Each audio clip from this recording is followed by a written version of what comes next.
Telangiectasia hemorrágica hereditaria, mucho más conocida por su sigla HHT, es una de las denominadas enfermedades raras, llamadas así porque no es mucha la cantidad de gente que las padece, pero que no deja de ser una enfermedad compleja, sin cura, con tratamientos que apenas son paliativos y que tiene afecciones que pueden ser realmente complicadas y en muchos casos visiblemente notorias. Bueno, un investigador de nuestro país está trabajando en el Instituto Pasteur de Montevideo en la prueba de dos fármacos, dos drogas que puedan llegar a generar un tratamiento que sea exitoso contra esta enfermedad, la HHT. Vamos a conversar, a recibir, y le agradecemos mucho estos minutos, a Santiago Ruiz, como decíamos, investigador del Instituto Pasteur de Montevideo. Santiago, bienvenido a Sobre Ciencia.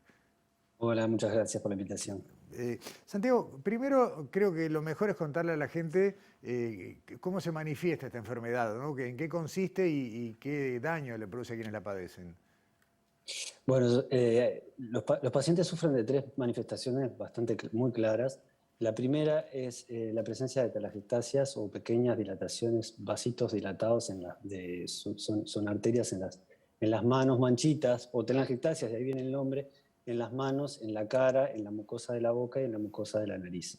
Esa es la primera y la más evidente, que uno nota muy fácilmente. La segunda son sangrados nasales frecuentes, que uno empieza con sangrados en un día y son muy complicados, duran mucho tiempo o cortan y continúan. Son de muy larga duración y por momentos, dependiendo de la situación de cada paciente, pueden generar lo que se conocen como anemias secundarias, simplemente por pérdida de sangre, ¿no? La tercera y la más peligrosa de todas, desde el punto de vista de la vida del paciente, es la generación de malformaciones arteriovenosas en distintos órganos del cuerpo y dependiendo del órgano, la peligrosidad. Puede ser el cerebro, los pulmones, el hígado. Entonces, dependiendo de dónde esté localizado, el problema que le genera al paciente. Básicamente, esas son las tres manifestaciones.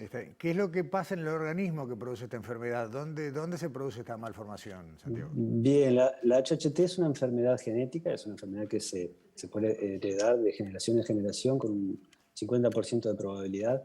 Es una enfermedad que afecta particularmente las células endoteliales, que son las células que forman los vasos sanguíneos en nuestro cuerpo. En esas células está afectada una vía de señalización muy importante, que es la que mantiene el correcto funcionamiento de la célula. Y lo que ocurre es que esta vía de señalización se bloquea y eso, junto a otras señales, desencadenan un mal funcionamiento de la célula que provoca el comienzo de la patología, ¿no? Y eso es lo que provoca la enfermedad. Claramente, Santiago, al hablar de una enfermedad hereditaria genética, se nace con ella. Ahora, ¿se manifiesta desde el momento en que inicia la vida o se va desarrollando a lo largo de justamente la vida de una persona?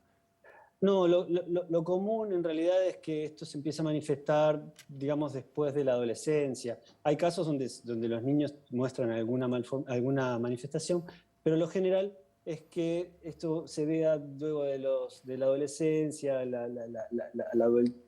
vamos a decir, cuando uno ya es adulto, y se manifiesta muy claramente cuando una persona ya tiene los 30, 40 años, ya ahí es sumamente claro si uno ya lo tiene o no lo tiene. O sea que la enfermedad se va desarrollando a lo largo de la Sí, vida exacto. y a partir de este desarrollo es que ustedes piensan que tal vez se puedan encontrar maneras de minimizar, reducir o paliar por lo menos este deterioro en los capilares sanguíneos. Eh, exacto. Lo que estamos tratando de hacer nosotros es de alguna forma revertir el daño causado de alguna forma, y eso es tratando de reactivar esta vía de señalización que yo les contaba que está bloqueada. Si nosotros tenemos la posibilidad de bypassear o de pasarle por el costado, digamos, a esta señalización que está bloqueada y activarla a cierto nivel, quizás podamos recuperar de alguna forma esa función y tratar de restablecer la normalidad de la función de la célula. Entonces, podría haber una reversión parcial o total que nos ayude a tratar esta enfermedad.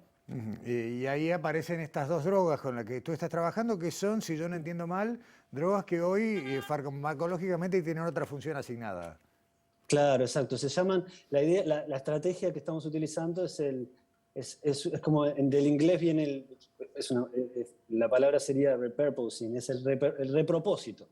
Estas drogas ya tienen una utilidad farmacológica, se usan para ciertas patologías, ya fueron probadas, ya fueron testeadas, se sabe cuáles son los riesgos para usarlas, se sabe cuáles son los beneficios, y lo que tratamos de hacer es cambiarles básicamente el objetivo y en vez de usarlas en las patologías conocidas en las que se usan habitualmente, para tratar de reenfocarlas al uso de la terapia de HHT. Correcto. Y a partir de estos avances que ustedes han ido teniendo acá, apareció ahora un financiamiento internacional, un colectivo, si mal no recuerdo, con base en Estados Unidos, que hace un aporte de capital para que ustedes puedan seguir trabajando.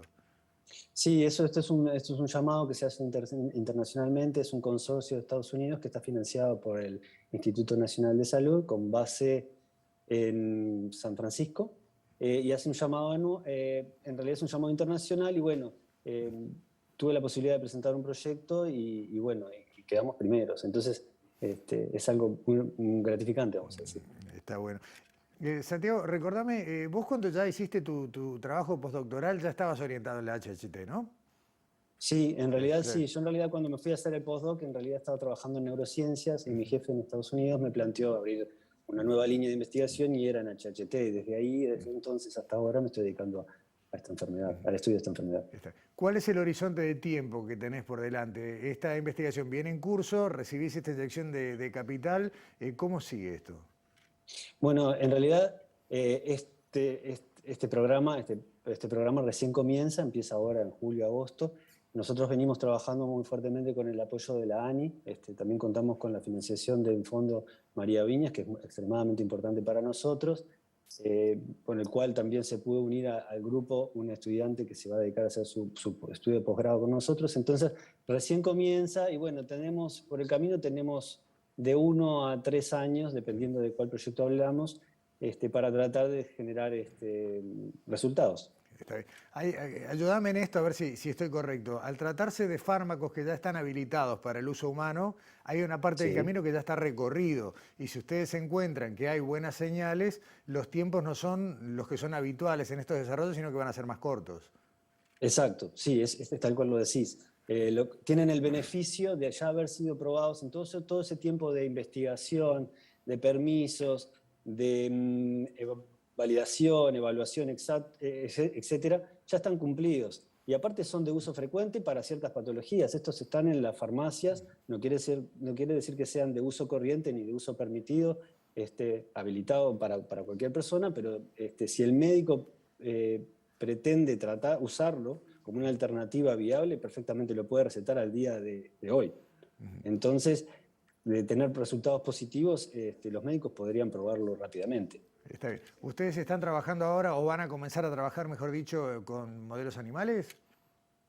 Bueno, en realidad inicialmente hay un inicio que se hace in vitro, que se hace en células, puede ser de humanas. El intento que vamos a hacer es usar células de pacientes. Podemos pasar hay una fase de estudios en ratón, que hay un modelo muy claro de la enfermedad en ratón, y posteriormente podríamos perfectamente en un futuro razonable hacer alguna prueba, de tener resultados positivos, hacer alguna prueba. Se podría hacer perfectamente lo que se llaman los clinical trials en inglés, que son las pruebas clínicas, ¿no? Está bien. Finalmente, Santiago, ya en el último minuto, ¿ustedes tienen un número de cuántas personas se supone que padecen esta enfermedad en Uruguay? Sí, mira, te cuento, la incidencia es de 1 a 2 personas cada 100.000 por año y una prevalencia de 1 en 5.000. Eso, haciendo un cálculo con la población de Uruguay, hoy nos está dando un número de entre 650 y quizás un poquito menos de 800 personas con la enfermedad, que podrían llegar a tener la enfermedad y no saberlo, claramente. Está bien, y que con esto, bueno, claramente también pasan a tener una expectativa mejor y sobre todo evitar eso que vos decías, ¿no? El riesgo, que ya no es lo estético, sino de una complicación severa, muy severa. No, claro, sí, sin duda. Sí, está bien. Santiago Ruiz, te agradecemos muchísimo esta conversación. Seguramente vamos a hablar de acá un tiempo, cuando vaya avanzando el trabajo. Y bueno, y lo que corresponde, que no lo hicimos al inicio, las felicitaciones por bueno, haber llegado a calificar en primer lugar en este llamado y muchos éxitos. Bueno, muchísimas gracias, yo quedo a las órdenes. Bárbaro. Que estén bien. Ya está bien, hasta pronto, muchas gracias. Cerramos nuestra edición de hoy de Sobre Ciencia. Nos vamos, los esperamos como siempre la semana próxima aquí en TV Ciudad para seguir hablando del conocimiento que se genera en nuestro país.